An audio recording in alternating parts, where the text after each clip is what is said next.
नमस्कार दोस्तों, मैं मेघा और आज वीडियो की शुरुआत करते हैं हम बहुत ही सुंदर और विंटर के फ्लावर प्लांट के बारे में। यह है कैलेंचो और इसको मैंने नारियल में लगा दिया था और छोटी सी कटिंग मैंने लगाई थी। और दोस्तों ये छोटे छोटे पॉट्स वगैरह में आप देख रहे हैं, ये प्लांट बहुत आसानी से चल जाता है और विंटर में बहुत ही ज़्यादा हेवी ब्लूमिंग करता है।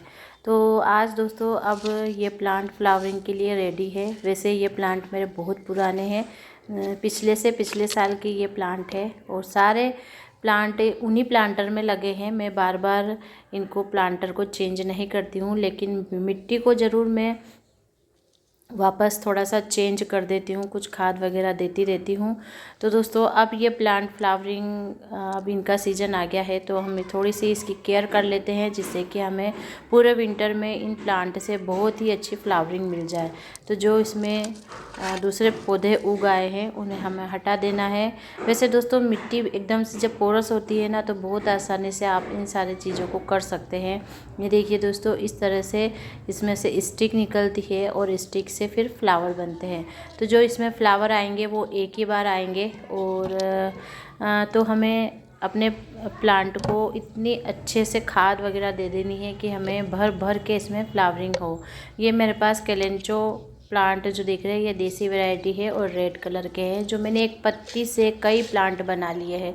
सिर्फ मुझे एक पत्ती मिली थी 2-3 साल पहले। आप सोच रहे होंगे कि मेघा क्या यूज़ करती है डेली। तो ये दोस्तों ये खेतों से जो निकला हुआ वेस्ट होता है वही है। और नीचे जो आप देख रहे हैं इसमें कुछ सीड वगैरह भी है, तो कभी कभी तो ग्रो हो जाते हैं, लेकिन अगर आप ज़्यादा अंदर डालेंगे तो वो बीज बाहर निकल नहीं पाएंगे। और जिससे क्या होगा कि जो अंदर है हमारे फर्टिलाइज़र तैयार होता रहेगा, खाद तैयार होती रहेगी, जो हमारे पौधों के लिए बहुत ही अच्छा होता है। तो मैं तो इन्हीं गमले की मिट्टी को वापस से डाल दूँगी। और नीचे मैंने कोई मिट्टी यूज़ नहीं की है, सिर्फ वो जो डंखल आपने देखे थे वही मैंने यूज़ किए हैं।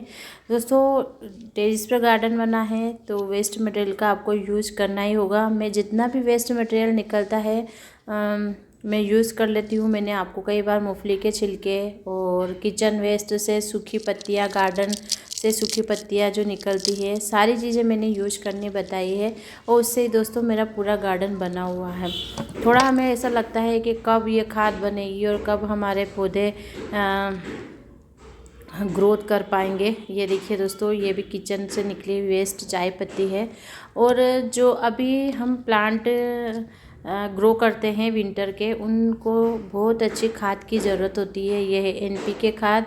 और दोस्तों ये थोड़ी मेरे पास है, तो मैं अभी विंटर में यूज़ करके जो फ्लावरिंग प्लांट है उनमें ख़त्म कर दूँगी। वैसे अगर आप ना भी डालें तो कोई बात नहीं, चाय पत्ती, केले के छिलके और सरसों खली और ये है मेरे सादी मिट्टी, तो इनसे आप अपना गमला पूरा भर दीजिए। और दोस्तों धीरे धीरे ये जो चीज़ें हमने नीचे डाली है और डिकम्पोस्ट होती जाएगी और हमारे खाद का काम भी कर देगी। और जब तक इसके फ्लावर, जैसे अभी तो पूरा 1 महीना लग जाएगा, इनमें स्टिक निकलेगी, उसके बाद फ्लावर आएंगे और फ्लावर भी 1-2 महीने तक लगे रहते हैं, एक ही बार फूल खिलते हैं। तो एक ही बार में हमें अच्छे से खाद दे देना है। वैसे मैं सरसों खली की जो लिक्विड फर्टिलाइज़र है वो भी यूज़ करती रहती हूँ। देखिए दोस्तों, मिट्टी मेरे पिछले साल की कितनी पोरस है और कितनी कम हो गई है। ये कम इसलिए गमले में पूरे ही भरती हूँ, लेकिन कम जो हमने वेस्ट मटेरियल डाला था वो धीरे धीरे दब जाता है, उससे खाद बन जाती है। तो दोस्तों 3 साल से एक ही प्लांटर में जब प्लांट लगा हो और इतना हेल्दी हो, तो आप सोच सकते हो कि कितना अच्छा फर्टिलाइज़र मैंने इनके लिए यूज़ किया है। सिर्फ वेस्ट मटेरियल मैंने इनके लिए यूज़ किया है। तो दोस्तों रिसाइकलिंग चलती रहती है, इन्हीं से जो पत्तियाँ निकलती है मैं वापस इन्हीं में डाल देती हूँ। तो इस तरह से मेरे नए नए प्लांट भी तैयार हो जाते हैं, कंपोस्ट भी बन जाती है, फर्टिलाइज़र भी बन जाता है। और ये देखिए दोस्तों, जैसे छोटी छोटी टहनियाँ रहती है तो वही आप लगा दीजिए। अभी थोड़े टाइम में इनमें जो है जड़ें बन जाती है और वापस से ये प्लांट तैयार हो जाते हैं। वैसे कैलेंचो बहुत ही ईजी टू ग्रो प्लांट है, बहुत हार्डी प्लांट है। पूरी बारिश में ये प्लांट मेरे बारिश में ही रखा रहा, ठंड में, गर्मी से गर्मी में ये ऊपर वाले जो टेरेस है मेरे वहीं पर रखा हुआ है। और दोस्तों मैं बार बार अपने पॉट्स को बदल नहीं पाती हूँ इधर उधर, क्योंकि बहुत कम जगह है मेरे गार्डन में। लेकिन फिर भी दोस्तों सारे प्लांट बहुत अच्छे से चल रहे हैं। थोड़ा हम इनका ख्याल रखते हैं, थोड़ा ये हमारा ख्याल रखते हैं, बस इसी तरह मेरा गार्डन चल रहा है। और ये देखिए दोस्तों, इसकी मिट्टी भी मैंने हटा दी है। वैसे इसकी बहुत ज़्यादा गहरी जड़ें नहीं होती है। और ये देखिए दोस्तों, ये जो किचन वेस्ट, गार्डन वेस्ट, जो सूखी पत्तियाँ निकली थी वो सारी मैंने इसमें डाल दी। उसमें मैंने आपको दिखाया था कि जो खेतों से डंठल निकलते हैं, जैसे कुछ भी निकलता है उससे। तो धन्यवाद दोस्तों।